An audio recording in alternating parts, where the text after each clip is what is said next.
Good morning, guys. So let's start the today's topic. Today's topic is the dynamically or kinematically equivalent system.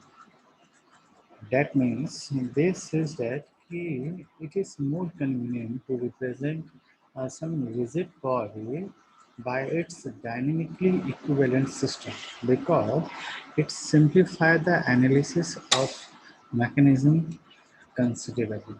Means इनका कहना ये है कि अगर कोई एक सिस्टम है या कोई एक रिजिड बॉडी है तो उस रिजिड बॉडी का अगर मैं एक्चुअल डायग्राम बनाऊँ और उस डायग्राम को मैं अगर एनालिसिस करूँ तो it is much more difficult. So at that time we have to convert them into dynamically equivalent system. ठीक है, डायनेमिकली इक्विवेलेंट सिस्टम में आप उसको कन्वर्ट करिए, देन सिंप्लीफाई करके आप उसका एनालिसिस कर सकते हैं। ठीक है, तो इसके लिए उन्होंने एक एग्जाम्पल लिया है। लेट अस कंसिडर जो आपका रिजिड बॉडी है, वो रिजिड बॉडी है आपका ये टर्म, ये पूरा सिस्टम जिसका जो मास है वो m kg दिया हुआ है, उसका सेंटर ऑफ ग्रेविटी g है और वो जो है वो l, मतलब उसकी हाइट जो है वो l है। अब इसी डायग्राम को उसने डायनेमिकली चेंज किया एनालिसिस के लिए। तो अब डायनेमिकली चेंज करेंगे तो हम क्या करेंगे, इस m को दो पार्ट में डिवाइड कर देंगे जिसका नाम दे दिया है m1 एंड m2। ओके, ये जो है ये सेंटर ऑफ ग्रेविटी से L1 और L2 डिस्टेंस पे दूरी पे है। ओके, सो अब स्टेटमेंट ये कहता है कि अब इसमें क्या क्या दिया है, तो m is the mass of the rigid body in kg, kg is the radius of gyration about its center of gravity in mm, m1 and m2 is the concentrated masses of equivalent system in kg, and L1 and L2 are the distance of masses m1 and m2 from center of gravity in meters, and L is the total distance between masses m1 and m2. Okay, तो अब तीन conditions लेके रखिए। पहला condition ये है कि m is the summation of m1 and m2, मतलब जो कंप्लीट मास होगा वो टुकड़े वाले जो मासेस हैं उन सबका समेशन होगा या एडिशन वर्ड यूज कर सकते हैं। Then as per the law of centre of gravity, centre of gravity की स्टेटमेंट क्या दिया है कि the CG of two masses coincide with the CG of the rigid body, then that means m1 l1 is equal to m2 l2। ये याद रखिएगा, पहला case में m is equal to m1 plus m2 है, दूसरे case में m1 l1 is equal to m2 l2। तब तीसरा केस स्टेटमेंट देता है कि the mass moment of inertia of the two masses is equal to the mass moment of inertia of the rigid body। तो क्या formula बना, ये बना I g one plus I g two is equal to I g, और इस आई g one को मैं कैसे कन्वर्ट करूँगा, तो m one into l one square plus m two into l two square is equal to m के जी square. अब ये के क्या था, तो हमने पहले पढ़ा था, it is the radius of gyration. So, from the above three conditions, if only first two conditions are satisfied, then the system is considered as two-point mass statically equivalent system। ठीक है, अगर दो कंडीशन को जो मतलब satisfy करेगा तो हम उसे बोलेंगे two point mass statically equilibrium system. Whereas if all the three masses are satisfied, then the system is termed as two-point mass dynamically equivalent system। याद रहेगा, अगर दो हैं तो हम उसको two point mass statically equilibrium system बोलेंगे, और अगर तीनों कंडीशंस को वो ज्वाइन कर देगा देन वी आर से it is a two point mass dynamically equilibrium system. तो अब आपका जो ये इक्वेशन ये वाला जो है ये पॉइंट टू है ना, तो अब अगर मैं पॉइंट टू को ऐसे लिख सकता हूँ कि m two is equal to क्या होगा, तो m one l one upon m two, sorry l two. और अगर इसे मैं फर्स्ट वाली कंडीशन पे डालता हूँ तो फर्स्ट वाली कंडीशन क्या था, तो m one plus m two is equal to m, बराबर है। अब वहाँ पे मैं M2 की वैल्यू पुट करता हूँ, तो ये मैंने M2 की वैल्यू रखी, तो फॉर्मूला बना M1 plus M1 M1 upon M2 is equal to M। और इस चीज़ को मैं अगर सब में मल्टीप्लाई कर दूँ तो ये क्या हो जाएगा, तो ये देखो ये M1 और M1 दोनों कॉमन हो गया, तो M1 कॉमन आया तो अंदर बचा L1 plus L2 is equal to M into L2। और इससे M की अगर मैं वैल्यू निकालूँ, सॉरी M1 की वैल्यू निकालूँ, तो M1 की वैल्यू क्या होगी, तो M L2 upon L1 plus L2। ये क्लियर है।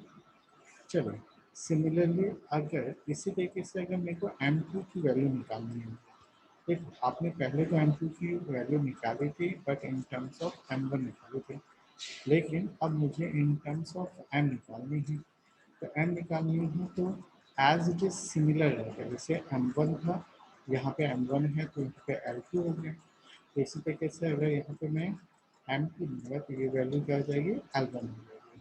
तो फॉर्मूला क्या बना, फॉर्मूला बना M into L1 upon L1 plus L2।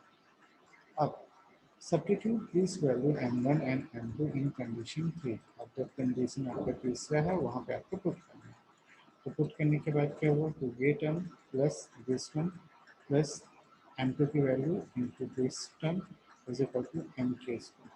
अब इसको प्लस माइनस क्रॉस मल्टीप्लाई करोगे तो आपको पता चलेगा कि जो कॉमन टर्म्स है वो निकल गए, तो इसके बेसिस पे आपने कंक्लूड किया कि radius of gyration the kg square is the multiplication of L1 into L2. Okay. So from the above equation is used to locate the position of equivalent mass in dynamic equivalent system. Second, if the distance of any of the mass is selected arbitrarily, that means if L1 or L2, then the other distance can be obtained by the help of above equation 1.1. मतलब इसके basis पे आप L1 या L2 find out कर सकते हैं अगर आपने एक को वैल्यू रखी थी। अब इससे तरीके से आता है, इसी में एक पॉइंट आता है करेक्शन का। ठीक है, तो स्टेटमेंट ये दिया है कि in the previous section it is discussed that for dynamically equivalent system three conditions must be satisfied and for that purpose position of any of the mass is selected arbitrarily। मतलब आपको अगर तीनों conditions को justify करना है तो उसके लिए क्या करना पड़ेगा, कोई एक मास को आपको आर्बिट्री कंसिडर करना पड़ेगा। But in practical sometimes situation arise such that the location for both masses M1 and M2 has to be selected arbitrarily। तब क्या होता है, प्रैक्टिकली M1 और M2 अगर दोनों को मैंने आर्बिट्री रखा, so for example while analysis the inertia effect of conducting rod for slider crank mechanism, it is assumed that both masses M1 and M2 are placed at present pin and crank pin respectively। ठीक है, तो present pin और crank pin ये दोनों के वो M1 और M2 हैं। That means when two masses are placed arbitrarily, then only the first two conditions would be satisfied without satisfy the third condition of equivalent dynamic system। ठीक है, that means mass movement of inertia of two masses placed arbitrarily in different than the mass moment of inertia of the rigid body। In order to satisfy the third condition of dynamic equivalent system, it is necessary to apply some couple on the arbitrarily selected two-mass system। This additional couple is called correction couple। ठीक है, मतलब क्या बोला, तो इनका statement ये दिया गया, ये देखो ये आपका कनेक्टिंग रॉड है, तो कनेक्टिंग रॉड में आपको मतलब यहाँ स्टेटमेंट क्या दिया, इसने बोला कि एक को हम लोग अगर कांस्टेंट रख दिया आर्बिट्री रखें तो दूसरे की वैल्यू मुझे फाइंड आउट हो जाती है, तो ये मेरा काम चल जाता है। लेकिन कुछ ऐसे भी कंडीशन होते हैं जहाँ पे M1 और M2 दोनों को आर्बिट्री रखना पड़ता है, तो एट दैट टाइम क्या होगा, तो उस समय आपका कंडीशन 1 और 2 ही सेटिस्फाई होगा, 3 नहीं होगा। ठीक है, जब 3 नहीं होगा तब वो क्या बोल स्टेटमेंट देना। तो इन दैट कंडीशन आपको इक्विलिब्रियम मेंटेन की एक एक्सटर्नल मतलब कपल लगाना पड़ता है, और इस कपल को हम मानते हैं करेक्शन कपल। ओके, तो कंडीशंस देख लो सेम है। जो स्मॉल होल वाला M1 है, बिग होल वाला M2 है। अब इसका जो वेट है वो M1 है और एरिया A है, या ये समझो कि A डिस्टेंस पर which is the radius of gravity. M2 place किया है, L1 L3 आपके पास दिया है। सिमिलरली एक और सिस्टम है जहाँ पे ये L3 की जगह है L2 रख रखा है, मतलब बाकी ऑब्वियसली कोई डिफरेंस नहीं बताना। ठीक है, चलो। तो for two masses M1 and M2 are placed arbitrarily at A point, smaller in dozen point, and B bigger in dozen point as shown in figure B, and ये जो B बात है, ठीक है, जो आपका पार्ट था ना ये B पार्ट है। तो as a piston of both masses is selected arbitrarily, the second condition, the third condition will not be satisfied. Hence, to make the system dynamically equivalent, correction couple is employed. ये हम बात कर चुके हैं। System C shows two masses system in which position of any of one of the masses is selected arbitrarily. Hence, the system satisfies all the three conditions and become dynamically equivalent. मतलब क्या हुआ? तो उसने statement ये दिया कि अगर इसमें से हम किसी एक सिस्टम को ऐसे अरेंज करें कि मतलब एक को अगर अरेंज करें तो दूसरा क्या है वो खुद ब खुद क्या बोलते हैं सेटिस्फाई हो जाएगा, मतलब जो आपका थर्ड लॉ है वो फुलफिल कर देगा।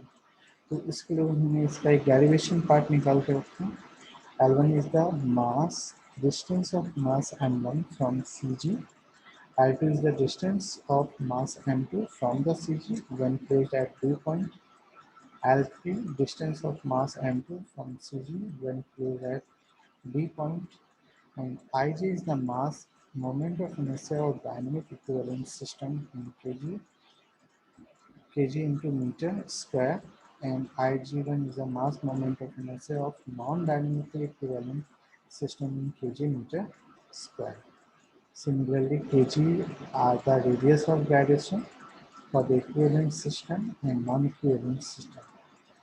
And alpha is the angular acceleration of rigid body or connecting body in radian per second. So, as we know that the torque required to accelerate the connecting rod or dynamically equivalent system, then T is equal to Ig into alpha, और I की value हमें पहले से पता है कि m into के जी square होता है, तो m इंटू के जी square into alpha. Similarly torque required to accelerate the non-dynamically equivalent system, तो नॉन डायनेमिकली का क्या होगा I g one into alpha और एम इंटू के जी वन का square into alpha. The difference between the torque required to accelerate the non-dynamic equivalent system and the dynamic equivalent system is known as correction couple.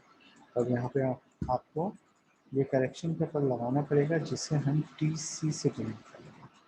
Okay, तो T C is equal to what?